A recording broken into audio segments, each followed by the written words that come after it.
नमस्कार, मी सूरज मांढरे, शिक्षण आयुक्त महाराष्ट्र राज्य बोलतोय। सर्वप्रथम आपल्याला नवीन वर्षाच्या खूप खूप शुभेच्छा आणि मला खात्री आहे की हे नवीन वर्ष शिक्षक भरतीच्या आणि इतर अन्य चांगल्या उपाययोजनांच्या रूपाने सर्वांनाच चांगलं जाईल।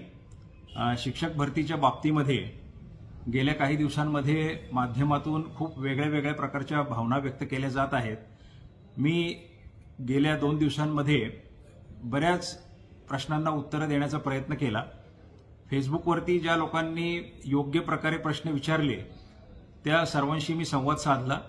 जे ट्रोलिंग किंवा दुसऱ्याचा अपमान करून किंवा चुकीच्या पद्धतीने व्यक्त होणारी मंडळी आहेत त्यांना मी फारशी उत्तर दिली नाही, कारण त्यांचं समाधान करणं माझ्या क्षमतेच्या बाहेर आहे।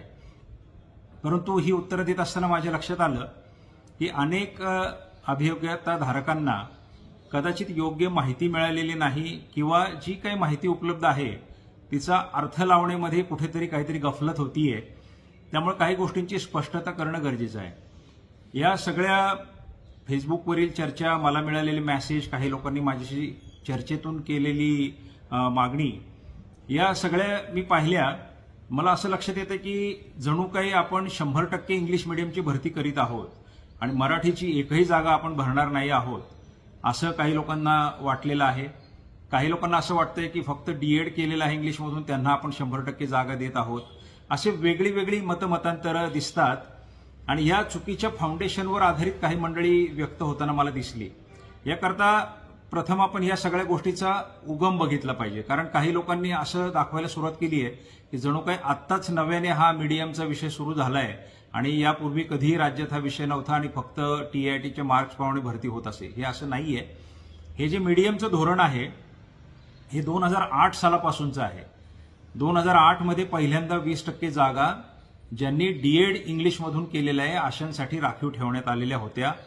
हे आपण लक्षात घेतलं पाहिजे। त्यानंतर 2009 ला काही जीआर आले, 2010 ला जीआर आले, 13 ला सेमी इंग्लिश बाबत जीआर आला, 18 ला जीआर आला।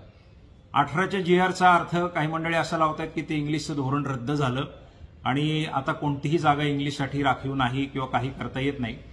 आपण लक्षात घेतलं पाहिजे। काही मंडळींनी मला जीआर कसा वाचावा ते देखील सांगितलं। मी त्यांचे आभारी आहे, कारण 30 वर्षाच्या शासकीय सेवेनंतर काही गोष्टी सुटून जातात, पण त्याचं देखील मला माहिती काही मंडळींनी करून दिली। पण मला त्यांचं सांगणं आहे की जीआर हा प्रस्तावनेपासून ते शेवटपर्यंत वाचायचा असतो, कारण प्रस्तावना ही राज्यघटनेच्या उद्देशिकेसारखी असते। ज्या वेळेला आपल्याला पुढच्या गोष्टींचा काय अर्थ लावायचा असतो त्यामध्ये ती गोष्ट शासनाने का केलेली आहे याचा व्यापक उहापोह प्रस्तावनेत केलेला असतो की काय घटना होती, कोणती गोष्ट ऍड्रेस करायची होती, म्हणून आम्ही हा असा निर्णय घेतोय। तर आपण जर 2018चा शासन निर्णय वाचला तर त्यामध्ये सुद्धा स्पष्ट लिहिलंय की इंग्रजी माध्यमाचे जे काही विद्यार्थी अभियोग्यताधारक घ्यायचे आहेत ते किती प्रमाणात घ्यावे याची मुभा त्या स्थानिक स्वराज्य संस्थेला असल्यामुळे आता ही जी पर्सेंटेज जे टिपिकल ठरवलं गेलं होतं 20% ते काढून टाकलंय। धोरण रद्द केलेलं नाही शासनाने। 13चा शासन निर्णय ज्याच्यामध्ये सिमिलर टाईपची तरतूद सेमी इंग्लिशसाठी तो आजही अस्तित्वात आहे, हे आपण लक्षात घेतलं पाहिजे। आता प्रश्न असा निर्माण झाला की इंग्लिश मीडियमचे काही अभियोग्यता धारक तर व्यवस्थेमध्ये घ्यायचेच आहेत, ते तर 18च्या शासन निर्णयात पण म्हणलेलं आहे आणि मुभा दिलेली आहे। मग ते किती प्रमाणात घ्यावे आणि कुणाला इंग्लिश मीडियमचे समजावे या संदर्भात सुद्धा आपल्यातल्याच अनेक अभियोग्यता धारकांशी वेळोवेळी चर्चा केली। माझ्याकडे निवेदनं येत असत, त्या लोकांशी बोललो। ते एक सर्वात साधारणपणे असं दिसून येतं की डीएड इंग्लिश मीडियममधनं केलं हे पुरेसं नाहीये, तर त्या व्यक्तीचं इंग्रजीचं ज्ञान नीट तपासलं जाणं सुद्धा गरजेचं आहे। म्हणून त्याच्यात सुधारणा करण्यासाठी आपण हा 13/10/23चा शासन निर्णय शासनाने निर्गमित केला की ज्यामध्ये खऱ्या अर्थाने चांगलं इंग्रजी असलेली मंडळी त्या जागांवरती येतील, त्यांची परीक्षाही घेतली जाईल, ही सगळी तजवीज केलेली आहे।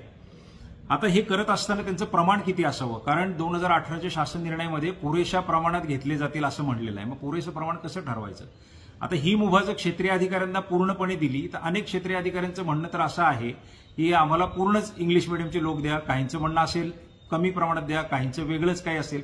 तर प्रत्येक जिल्ह्यामध्ये वेगळं धोरण जर का स्थानिक अधिकाऱ्यांनी घेतलं तर त्यातून सुद्धा काही प्रश्न निर्माण होतात। उद्या कोणीही टीका करेल की या जिल्ह्यात 5% घेतलेत, त्या जिल्ह्यात 10% घेतले, या जिल्ह्यात पूर्णच घेतले। म्हणून एक सूत्रता त्यात असावी आणि आपलं जे केंद्रीय शाळा आहेत त्या केंद्रीय शाळा एक चांगल्या प्रकारे आपल्याला डेव्हलप करायच्या आहेत। त्याकरता खूप मोठ्या प्रमाणावर निधीची तजवीज केलेली आहे मौलाना अब्दुल कलाम आझाद योजनेमधून सुद्धा त्यासाठी काही केंद्र शासनाकडून पैसे येणार. हे ते अनेक अनेक गोष्टी, आपली डॉक्टर बाबासाहेब आंबेडकर योजना आहे, पीएम श्री योजना आहे, या सगळ्या गोष्टींमधून आपण हळूहळू त्याचं डेव्हलपमेंट करणार आहोत. आणि हे करत असताना तिथं जर आपण काही चांगले शिक्षक दिले, वेगळे म्हणजे मी इंग्रजीचेच फक्त चांगले म्हणत नाही, मराठीचे सुद्धा, किंवा जे एटीएम आहे आमचं ऍक्टिव्ह टीचर्स ऑफ महाराष्ट्र, त्यातले काही शिक्षक दिले आणि ती केंद्र शाळा इतकी चांगली केली की ती एक चांगली प्रयोगशाळा होईल, जिथं आपल्याला इंग्रजी, मराठी, टेक्नॉलॉजी, ते टेक सेव्ही टीचर्स, हे सगळ्यांचं एक चांगलं एकत्रीकरण होईल. आणि त्या ठिकाणी साधन सामुग्री सुद्धा या वेगळ्या योजनांच्या माध्यमातून देता येईल. या एकदम विद्यार्थी हिताच्या दृष्टीने आम्ही केंद्रीय शाळांना फोकस करून ही रचना केलेली आहे, ज्याची मुभा त्या शासन निर्णयाने दिलेली आहे. आता हे सगळं करत असताना भरती पण तर आपल्याला करायची आहे. आपण जर प्रत्येकच घटकाला 100% न्याय देतो असं म्हटलं तर इथं अनेक परस्पर विरोधी घटक आहेत. आज सुद्धा मला लोक म्हणतात की हे मीडियम वगैरेचा वाद सोडा, तुम्ही कला शिक्षक भरा, तुम्ही क्रीडा शिक्षक भरा, तुम्ही व्यवसाय शिक्षक भरा, तुम्ही सायन्सचे शिक्षक भरा, गणिताचे सगळे भरा, समाजशास्त्राचे सगळे भरा. आता हे सगळे जर भरायला गेलो तर आकडा 100% पेक्षा 200% होईल बहुतेक आपला. आणि ही अमर्याद काळासाठी भरतीची प्रक्रिया आपली चालू राहील. म्हणून कुठेतरी याला एक पायबंद असावा. जसे बिंदू नामावलीवरती काही प्रश्न उपस्थित झाले, आपण 4-5 वर्षापासून बिंदू नामावली जी पडलेली होती ती दुरुस्त करून घेतली. त्याचा पूर्णपणे मागासवर्ग कक्षाशी बैठका घेऊन 6 महिने पाठपुरावा करून आज अद्ययावत बिंदू नामावली आपल्याकडे आहेत. कुठे काही अल्प प्रमाणात त्यामध्ये त्रुटी असतील त्या दूर ठेवण्याकरता 10% जागा सुद्धा आपण राखीव ठेवल्यात. या विषयाच्या बाबतीत सुद्धा आपल्याला मूळ शासन निर्णयांबद्दल आणि या सगळ्या प्रक्रियेबद्दल मी आता माहिती दिलेली आहे, ते आपण समजून घेतलं पाहिजे. आणि मूळ तक्रार मला अशी दिसते या विषयाबद्दल की मराठी अभियोग्यता धारकांना TIIT मध्ये जास्त मार्क्स असतील आणि इंग्रजी अभियोग्यता धारकांना जरी मार्क कमी असतील तरी तुम्ही त्यांना घेणार का. तर प्रश्न असा आहे की ज्या जागा ज्यांच्यासाठी असतात त्यावेळेला त्या जागा भरणं तर अनिवार्य असतं. हे मी तुम्हाला ऑलरेडी सांगितलं की 18चा शासन निर्णय आजही टिकून आहे, 2013चा शासन निर्णय अजूनही टिकून आहे आणि 2017 सालच्या भरतीमध्ये सुद्धा त्याच पद्धतीने भरती झालेली होती. असं असून सुद्धा आपल्याला चांगल्या प्रकारचे शिक्षक मिळावेत याकरता आपण परीक्षेची तरतूद ठेवली आहे.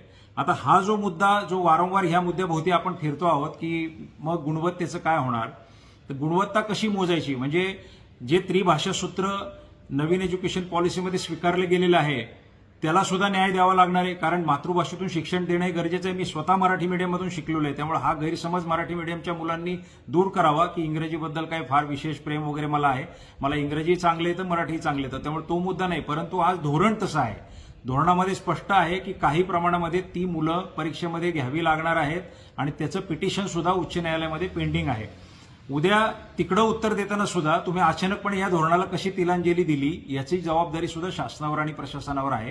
त्यामुळे दोन्हीचा एक मध्यबिंदू साधून काही प्रमाणामध्ये इंग्रजी मीडियमचे देखील विद्यार्थी आपल्याला पाहिजेत, शिक्षक पाहिजेत, काही प्रमाणामध्ये मराठी मीडियमचे पाहिजे. अर्थात मराठी मीडियमचे विद्यार्थी शिक्षक हे काही पटीने जास्त असणार आहेत इंग्रजी मीडियमपेक्षा. याचा सारासार विचार करून बॅलन्स करून हा 13/10/23चा शासन निर्णय निघालेला आहे. त्यात हा जो दावा आहे की मराठी मीडियमचे मार्क्स आणि इंग्लिश मीडियमचे मार्क ह्याकरता परीक्षेची तजवीज केलेली आहे. ह्या परीक्षेचं स्वरूप काय असावं आणि ह्या परीक्षेमध्ये येण्याकरता, ह्या परीक्षेमधून आपलं इंग्रजीचं स्किल दाखवण्याकरता सर्वांना संधी देता येईल किंवा काय, ह्याबद्दल आम्ही ऑलरेडी विचार करत आहोत. कारण कुणाचवर अन्याय करणे हा दुरान्वय सुद्धा कुणाच्या मनामधला विचार नाही. जरी काही मंडळी त्याला तसा रंग देत असला असं कधी होऊ शकत नाही. अन्यथा ज्या भरती प्रक्रियेकरता इतक्या अटी होत्या त्या सगळ्या पूर्ण करण्याची आम्ही काळजी घेतली नसती. आज आधार लिंकिंग असेल, संच मान्यता असेल, बिंदू नामावली असेल, हे सगळे अडथळे पार करत करत आपण या टप्प्यावर पोहोचलोय. त्यामुळे हे यशस्वी व्हायला पाहिजे, हे शेवटाकडे गेलं पाहिजे, लवकर गेलं पाहिजे अशी आपली भावना आहे आणि त्याकरता आपण प्रयत्न करतोय. काही मंडळी खूप महत्वाकांक्षी सूचना पण देत आहेत की तुम्ही सगळ्यांची परीक्षा घ्या, सगळ्यांना संधी द्या, काही म्हणतात आणखी काही करा. आता हे सगळं करण्याकरता जो वेळ लागेल तो कदाचित इतका वेळ लागेल की हे आचारसंहिता पण लागू शकते, त्यानंतर पुन्हा वेगळी संच मान्यता करावं लागेल. नवीन अकॅडमिक वर्ष सुरू झाल्यावर विद्यार्थ्यांच्या संख्येत बदल झालेला असेल, शिक्षक सेवानिवृत्त झालेले असतील, तर ह्या सगळ्या चर्कात आपण अडकायचं का आपण भले समाधान सगळ्यांचं नको हो पण अन्याय कोणावर होत नाही अशी काही व्यवस्था स्वीकारायची, हा प्रश्न आहे. त्यामुळे मला असं वाटतं की बऱ्याच गोष्टींवरती मी स्पष्टता आपल्याला केलेली आहे. आणि शेवटचा मुद्दा जो राहतो गुणांकनाचा, त्याला ही जी परीक्षा आम्ही घेणार आहोत, ज्याला इंग्लिश मिडियमच्या विद्यार्थ्यांना देखील सामोरं जावं लागणार आहे आणि तशी मुभा आतापर्यंतच्या शासन निर्णयांमध्ये दिलेली आहे. तर त्या मुभेचा वापर करून त्या परीक्षेची व्याप्ती अशी ठेवून की मराठीतल्या गुणवत्ताधारकांना सुद्धा त्याची संधी देता येईल का काय, याच्यावरती आम्ही गेल्या अनेक दिवसांपासून विचार करतोय. परंतु या संदर्भात अनेक याचिका सुद्धा प्रलंबित आहेत.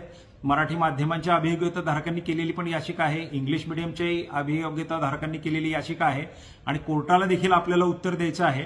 त्यामुळे कोणतीही घाई गडबड न करता आणि अचानकपणे अब्रप्टली कोणते तरी निर्णय न घेता आपल्याला ह्या सगळ्या फॅक्टरचा विचार करून निर्णय घ्यावे लागणार आहेत. म्हणून त्याकरता काय स्कोप ठेवता येईल का याचा आम्ही गांभीर्याने विचार करतोय.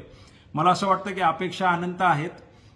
सगळ्यांच्या अपेक्षा पूर्ण करणं कधीच कुठल्या शासन व्यवस्थेला शक्य होऊ शकत नाही, कारण काही अपेक्षा या परस्पर विरोधी असतात. म्हणून आपल्या सर्वांना माझी विनंती ही राहील की अनेक वर्षानंतर आपण ही भरती प्रक्रिया करत आहोत, अनेक अडथळे पार करून करत आहोत, अनेक अपेक्षांना पूर्ण करण्याचा प्रयत्न करत आहोत. म्हणून संयम ठेवला पाहिजे. आपल्याला नोकरी मिळावीच या एकमात्र उद्देशाने प्रेरित न होता आपण व्यवस्थेकडे पण बघितलं पाहिजे, कारण आपला शैक्षणिक दर्जा हा एक आता वेगळा विषय होऊन बसलेला आहे. त्यामुळे चांगल्या अभियोग्यताधारकांना संधी मिळावी हाच प्रशासनाचा प्रयत्न राहील. गेल्या 1-2 दिवसातल्या ज्या मी फेसबुक पोस्ट बघितल्या, मी इतका कधीच फेसबुकवरती इन्व्हॉल्व नव्हतो. पहिल्यांदाच मी ते बघितलं, कारण गैरसमज ह्या टोकापर्यंत गेले होते की मला त्यात हस्तक्षेप करणं गरजेचं वाटलं. इतका मी जास्त रिस्पॉन्स दिला की काही लोकांना ते माझं फेक अकाउंट आहे का काय असं वाटायला लागलं होतं. परंतु ते फेक अकाउंट नव्हतं. मी उत्तर देत होतो जे प्रश्न योग्य प्रकारे विचारले जात होते. पण यामध्ये मला एक गोष्टीचं वैषम्य पण वाटलं की जे भावी शिक्षक म्हणून मैदानात उतरलेले आहेत, त्यांची भाषा, त्यांची ट्रोलिंगची पद्धती, त्यांनी शासन निर्णय न वाचता उपस्थित केलेले प्रश्न, हे चित्र थोडं चिंताजनक आहे.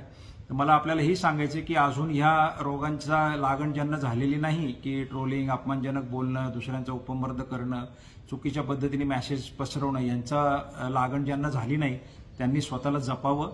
कारण तुम्ही शिक्षक होणार आहात, तुम्ही विद्यार्थी घडवणार आहात. त्यामुळे तुम्ही खऱ्या अर्थाने या सगळ्या गोष्टीची ताकद होणार आहात. या अशा गोष्टींपासून आपण शक्यतो स्वतःला जपलं पाहिजे. जरी किती प्रकारे कोणी अपमानजनक काही बोललं तरी मी त्यावर काही प्रतिक्रिया दिलेली नाही. उलट मी जाणीव करून दिलेली आहे की चुकीच्या पद्धतीने विषयांची मांडणी करणं, यातून प्रक्रिया धोक्यात येऊ शकते आणि तिथून नुकसान होतं. म्हणून पुन्हा एकदा मला सर्वांना आपल्याला सांगायचं आहे की आपल्या सर्वांना माझ्या खूप मनापासून शुभेच्छा आहेत. एक आपल्याला मी निश्चित हमी देतो की शिक्षण विभागात कोणताही निर्णय घेत असताना केवळ आणि केवळ विद्यार्थी हित हेच समोर ठेवून आम्ही सगळेजण काम करत आहोत. त्यामध्ये कोणाचंही कोणतेही 1% सुद्धा दुमत नाहीये. आपण ही प्रक्रिया अतिशय व्यवस्थितरित्या पार पाडू. जे काही कोर्ट केसेस आहेत त्याला सुद्धा योग्य प्रकारे सामोरं जाऊ. तिथे देखील आपण कोर्टाचं समाधान करू आणि सर्वांना समसमान न्याय दिल्याची भावना ही प्रत्येकाला वाटेल अशा पद्धतीने भरती करू. समाधान किती लोकांचं होईल याची मी शाश्वती देऊ शकत नाही. मी पुन्हा सगळ्यांना तुम्हाला मनापासून शुभेच्छा देतो आणि शासन सेवेमध्ये, शिक्षण क्षेत्रामध्ये आपलं स्वागत करण्यासाठी मी स्वतः सुद्धा खूप इच्छुक आहे आणि आतुर आहे. धन्यवाद.